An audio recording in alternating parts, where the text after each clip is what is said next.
Di antara putra-putra Kiai Saleh, pengasuh pesantren Sabilul Muttaqin dan sesepuh di daerah kami, Gus Ja'farlah yang paling menarik perhatian masyarakat. Mungkin Gus Ja'far tidak sealim dan sepandai saudara-saudaranya, tapi dia mempunyai keistimewaan yang membuat namanya tenar hingga keluar daerah. Malah konon beberapa pejabat tinggi dari pusat memerlukan sowan khusus ke rumahnya setelah mengunjungi Kiai Saleh. Kata Kang Solikin yang dekat dengan keluarga dalam, bahkan Kiai Saleh sendiri segan dengan anaknya yang satu itu. Kata Kiai, Gus Ja'far itu lebih tua dari beliau sendiri. Cerita Kang Solikin suatu hari kepada kawan-kawannya yang sedang membicarakan putra bungsu Kiai Saleh itu.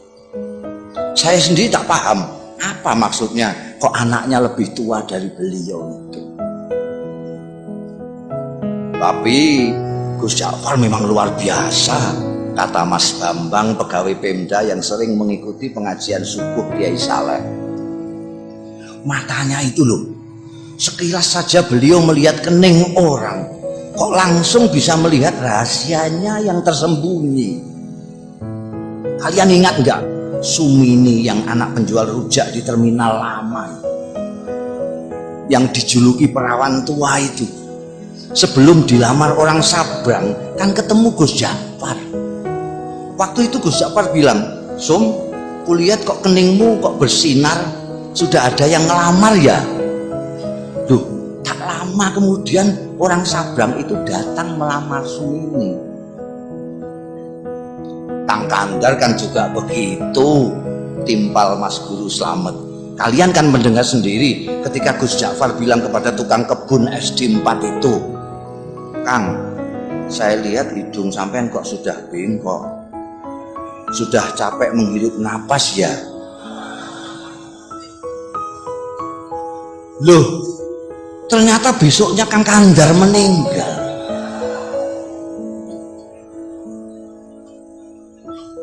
Ya, waktu itu saya pikir Gus Ja'far hanya berkelakar, sahut Ustadz Kamil. Gak taunya beliau sedang membaca tanda pada diri Kang Kandar.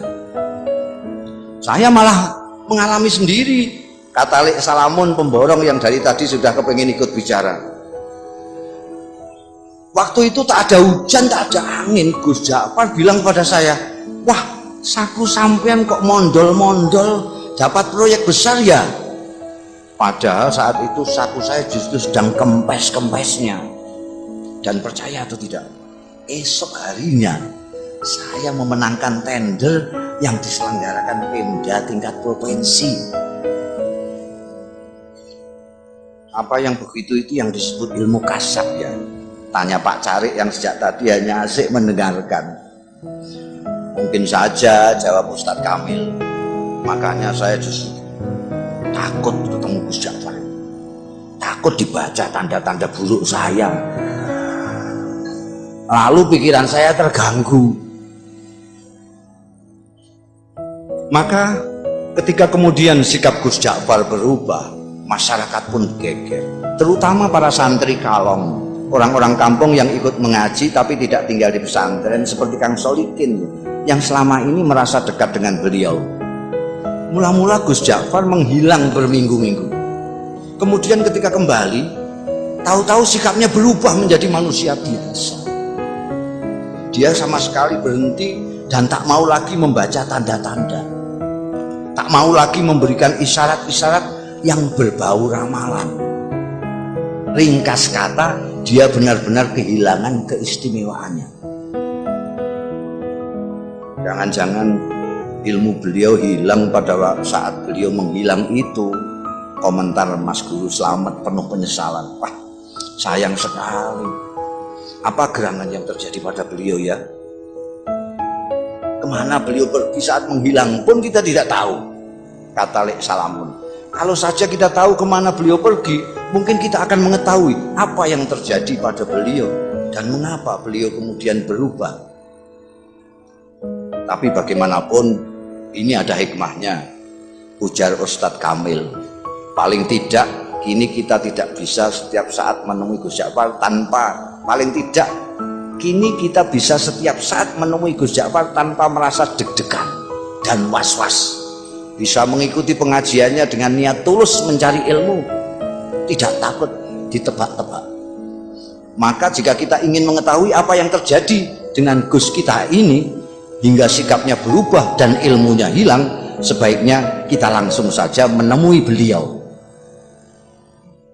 Begitulah sesuai usul Ustadz Kamil pada malam Jumat sehabis wiridan salat Isya, saat mana Gus Ja'far Prai tidak mengajar, rombongan santri Kalong sengaja mendatangi rumahnya.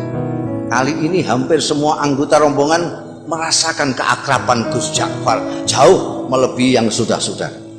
Mungkin karena kini tidak ada lagi sekat berupa rasa segan, was-was dan takut dibaca tanda-tanda. Setelah ngobrol kesana kemari, akhirnya Ustadz Kamil berterus terang mengungkapkan maksud utama kedatangan rombongan. Gus, di samping silaturahmi seperti biasa, malam ini kami datang juga dengan sedikit keperluan khusus. Singkatnya, kami penasaran dan sangat ingin tahu latar belakang perubahan sikap sampean. Perubahan apa? Tanya Gus Ja'far sambil senyum penuh arti. Sikap yang mana? Kalian ini ada-ada saja. Saya kok merasa tidak berubah. Dulu sampean kan biasa dan suka membaca tanda-tanda orang, tugas Mas Guru Slamet. Kok sekarang tiba-tiba makpet? Sampean tak mau lagi membaca, bahkan diminta pun tak mau. Oh itu, kata Gus Ja'far seperti benar-benar baru tahu. Tapi dia tidak segera meneruskan bicaranya, diam agak lama. Baru setelah menyeruput kopi di depannya, dia melanjutkan. Ceritanya panjang. Dia berhenti lagi, membuat kami tidak sabar, tapi kami diam saja. Kalian ingat enggak? Saya lama menghilang. Akhirnya Gus Ja'far bertanya, membuat kami yakin bahwa dia benar-benar siap untuk bercerita. Maka serempak kami mengangguk. Suatu malam saya bermimpi ketemu almarhum ayah, dan saya disuruh mencari seorang wali sepuh yang tinggal di sebuah desa kecil di lereng gunung yang jaraknya dari sini sekitar 200 km ke arah selatan. Namanya Kiai Tawakal. Kata ayah dalam mimpi itu, hanya kiai-kiai tertentu yang tahu tentang kiai yang usianya sudah lebih 100 tahun ini. Santri-santri belajar kepada beliau pun rata-rata sudah disebut kiai di daerah masing-masing. Terus terang, sejak bermimpi itu saya tidak bisa menahan keinginan saya untuk berkenalan dan kalau bisa berguru kepada wali tawakal itu. Maka dengan diam-diam dan tanpa pamit siapa-siapa, saya pun pergi ke tempat yang ditunjukkan ayah dalam mimpi dengan niat bil barokah dan menimba ilmu beliau. Ternyata ketika sampai di sana, hampir semua orang yang saya jumpai mengaku tidak mengenal nama Kiai Tawakal. Baru setelah seharian melacak ke sana kemari, ada seorang tua yang memberi petunjuk. Cobalah nak mas, ikuti jalan setapak di sana itu, katanya. Nanti nak mas akan berjumpa dengan sebuah sungai kecil. Terus saja nak mas menyeberang. Begitu sampai seberang, nak mas akan melihat gubuk-gubuk kecil dari bambu. Nah, kemungkinan besar orang yang nak mas cari akan nak mas jumpai di sana. Di gubuk yang terletak di tengah-tengah itulah tinggal seorang tua seperti yang nak mas gambarkan. Orang sini memanggilnya Mbah Jogo. Barangkali itulah yang nak mas sebut kiai siapa tadi? Kiai Tawakal. Ya, Kiai Tawakal. Saya yakin itu orangnya, Mbah Jogo. Saya pun mengikuti petunjuk orang tua itu menyeberang sungai dan menemukan sekelompok rumah gubuk dari bambu. Dan betul, di gubuk bambu yang terletak di tengah-tengah, saya menemukan Kiai Tawakal alias Mbah Jogo sedang dikelilingi santri-santrinya yang rata-rata sudah tua. Saya diterima dengan penuh keramahan, seolah-olah saya sudah merupakan bagian dari mereka. Dan kalian tahu, ternyata penampilan Kiai Tawakal sama sekali tidak mencerminkan sosoknya sebagai orang tua. Tubuhnya tegap, wajahnya berseri-seri, kedua matanya indah memancarkan kearifan. Bicaranya jelas dan teratur, hampir semua kalimat yang meluncur dari mulutnya bermuatan kata-kata hikmah. Tiba-tiba Gus Ja'far berhenti, menarik napas panjang, baru kemudian melanjutkan. Hanya ada satu hal yang membuat saya terkejut dan terganggu. Saya melihat di kening beliau yang lapang ada tanda yang jelas sekali, seolah-olah saya membaca tulisan dengan huruf yang cukup besar dan berbunyi ahli neraka. Astagfirullah. Belum pernah selama ini saya melihat tanda yang begitu gamblang. Saya ingin tidak mempercayai apa yang saya lihat. Pasti saya keliru. Masa seorang yang dikenal wali, berilmu tinggi, dan disegani banyak kiai yang lain disurat sebagai ahli neraka? Tak mungkin. Saya mencoba meyakinkan diri saya bahwa itu hanyalah ilusi, tapi tak bisa. Tanda itu terus melekat di kening beliau. Bahkan belakangan saya melihat tanda itu semakin jelas ketika beliau habis berwudu. Gila. Akhirnya niat saya untuk menimba ilmu kepada beliau, meskipun secara lisan memang saya sampaikan demikian, dalam hati sudah berubah menjadi keinginan untuk menyelidiki dan memecahkan keganjilan ini. Beberapa hari saya amati perilaku Kiai Tawakal. Saya tidak melihat sama sekali hal-hal yang mencurigakan. Kegiatan rutinnya sehari-hari tidak begitu berbeda dengan kebanyakan kiai yang lain. Mengimami salat jamaah, melakukan salat sunnah seperti duha, tahajud, witir dan sebagainya, mengajar kitab-kitab, umumnya kitab-kitab besar, mujahadah, zikir malam, menemui tamu dan semacamnya. Kalaupun beliau keluar, biasanya untuk memenuhi undangan hajatan atau, dan ini sangat jarang sekali, mengisi pengajian umum. Memang ada kalanya beliau keluar pada malam-malam tertentu, tapi menurut santri-santri yang lama, itu pun merupakan kegiatan rutin yang sudah dijalani Kiai Tawakal sejak muda, semacam lelono broto kata mereka. Baru setelah beberapa minggu tinggal di pesantren, saya mendapat kesempatan atau tepatnya keberanian untuk mengikuti Kiai Tawakal keluar. Saya pikir inilah kesempatan untuk mendapatkan jawaban atas tanda tanya yang selama ini mengganggu saya. Begitulah pada suatu malam purnama, saya melihat Kiai keluar dengan berpakaian rapi. Beliau berbelok. Ketika kemudian saya ikuti belok, saya kaget, ternyata sosoknya tak kelihatan lagi. Yang terlihat justru sebuah warung yang penuh pengunjung. Terdengar gelak tawa ramai sekali. Dengan bengong saya mendekati warung terpencil dengan penerangan petromak itu. Dua orang wanita, yang satu masih muda, yang satu lagi agak lebih tua, dengan dandanan yang menor, sibuk melayani pelanggan sambil menebar tawa genit ke sana kemari. Tidak mungkin Kiai mampir ke warung ini, pikir saya. Warung biasa saja tidak pantas, apalagi warung yang suasananya saja mengesankan kemesuman.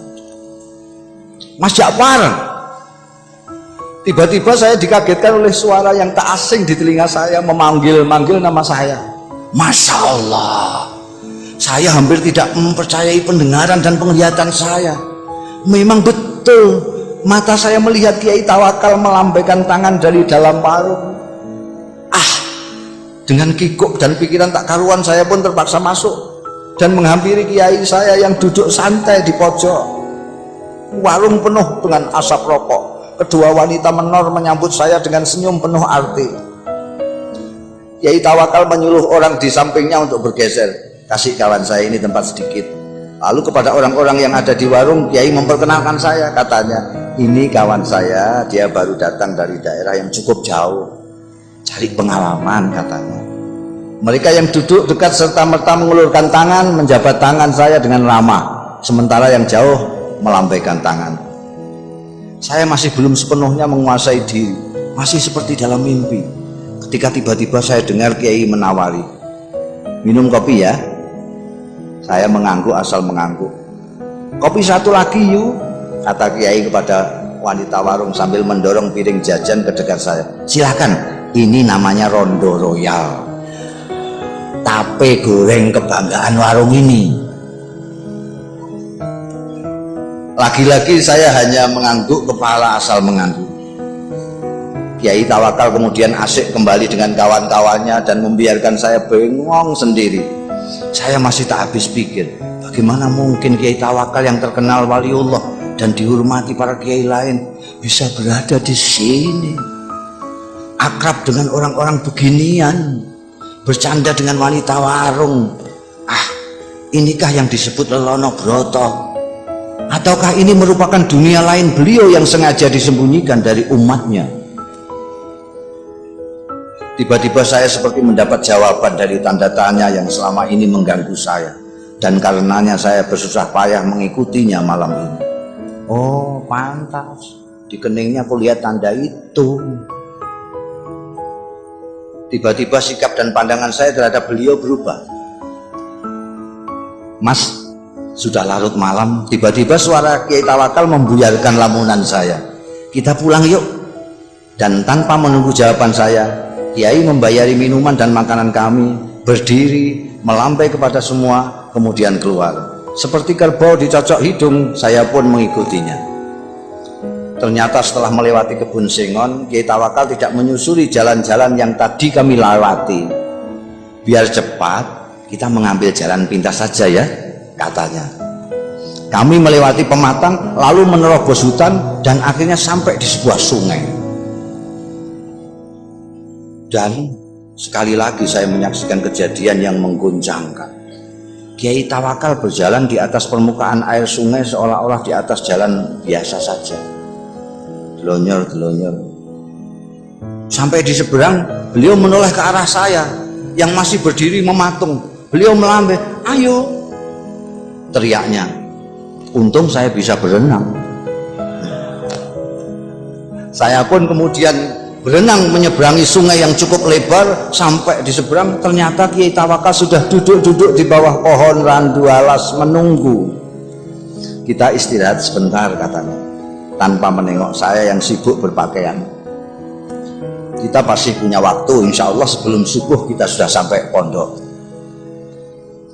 Setelah saya ikut duduk di sampingnya, tiba-tiba dengan suara berwibawa, Kiai berkata mengejutkan, "Bagaimana? Kau sudah menemukan apa yang kau cari? Apakah kau sudah menemukan pembenar dari tanda yang kau baca di kening saya? Mengapa kau seperti masih terkejut? Apakah kau yang mahir melihat tanda-tanda menjadi ragu terhadap kemahiranmu sendiri?" Dingin air sungai rasanya semakin menusuk mendengar rentetan pertanyaan beliau yang menelanjangi itu. Saya tidak bisa berkata apa-apa. Beliau yang kemudian terus berbicara, "Anak muda, kau tidak perlu mencemaskan saya hanya karena kau melihat tanda ahli neraka di kening saya. Kau pun tidak perlu bersusah payah mencari bukti yang menunjukkan bahwa aku memang pantas masuk neraka. Karena pertama, apa yang kau lihat belum tentu merupakan hasil dari pandangan kalbumu yang bening. Kedua, kau tak akan tahu sebagaimana neraka, surga, aku adalah milik Allah.